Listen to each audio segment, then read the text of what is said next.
What's good, world? MIAB back with another reaction video. Today I'm just breaking down a few things that I wanted to talk about over the last weekend. By the time you see this video, my reaction video for the UFC313 is going to already be up. So just make sure you go and watch that. I'm going to jump straight into the fact of... Where is it? This one? I'm going to jump straight into the fact... Oh, no, actually. Un momento. Let me make this... Again, because my videos are made for shorts, really. I try to do these so I can edit them down. So I'm not...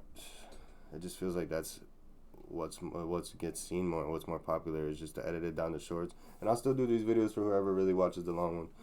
But anyway, y'all know what I'm saying. Want to get into UFC313. I wanted to talk about the fact that Alex was a very, I was kind of, disappointed in how he took his loss on Saturday.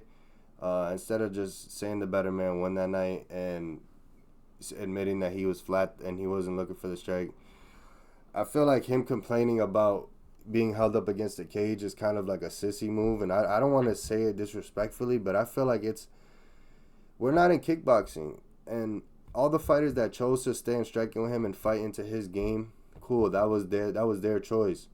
But Alex has to understand that not every fighter has to jump in to fight his way if they actually want to win. Now, if they're out here putting on entertaining fights and they're just out here to do whatever they want to do for the fans, then whatever.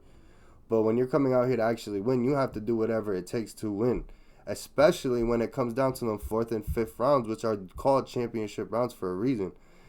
And Magomed proved that. And he went out there and he pushed him against the cage. And instead of Alex trying to get off the cage and all that stuff, he threw Magomed down at the end of the 4th when it didn't count.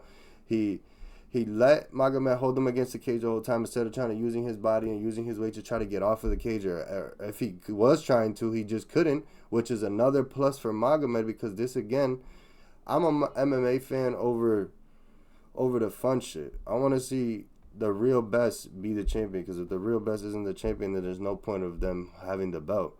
I'm not here for the exciting fight. I want to see the competition. I want to see somebody have to reach down into their bag and really have to pull out techniques in order to beat the champion and become that person. And that's what Magomed did that night. And Alex Periera was a very, very disappointing, sore loser after he took his UFC 313. And y'all basically let me know what y'all think, because it's kind of sad that he would even complain about being held against the cage. And it was like he was trying to use the fans' interest, like what the fans wanted to see, all the boos and stuff, to try to see if they would jump on his wave after he took the L. And it was almost disrespectful to himself. You came out flat. You weren't looking for the right strikes. Just admit when you're wrong. Admit that the plan didn't work. Go back out and try again and do it better. Instead of coming out here and try to make up sorry-ass stories like, I got held up against the cage. Because, again, that didn't even happen until the 4th round. 5th round.